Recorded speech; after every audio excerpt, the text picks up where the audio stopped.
सवाल ये पैदा होता है कि हम स्ट्रेट लाइन मेथड यूज करेंगे या रिड्यूसिंग बैलेंस मेथड, कब कौन सा मेथड यूज होगा किस मशीन पे।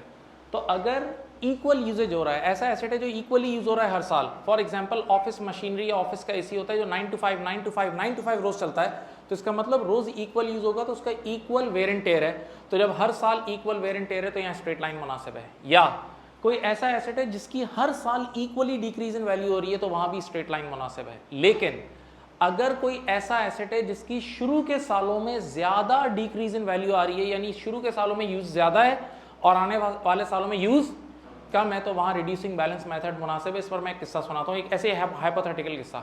फॉर एग्जांपल सुने, हमारे इदारे के साथ एक ए लेवल्स का कॉलेज आके आज मर्ज हो गया सिर्फ 2 साल के लिए, क्योंकि उनका अपना कैंपस रेनोवेट हो रहा था। अपना कैंपस क्या हो रहा था, अब यहाँ ए लेवल्स भी चलने लगा और एसी से भी। और आज मैंने एक नई फोटोकॉपिंग मशीन खरीदी, नई फोटोकॉपिंग।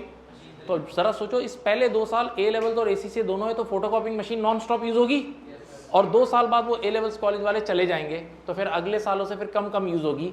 तो अब ये जो फोटोकॉपिंग मशीन है इसके शुरू के सालों का डेप्रिसिएशन एक्सपेंस हाई होगा और आने वाले सालों का कम होगा, तो यहाँ रिड्यूसिंग बैलेंस मेथड मुनासिब है। बात समझ गए?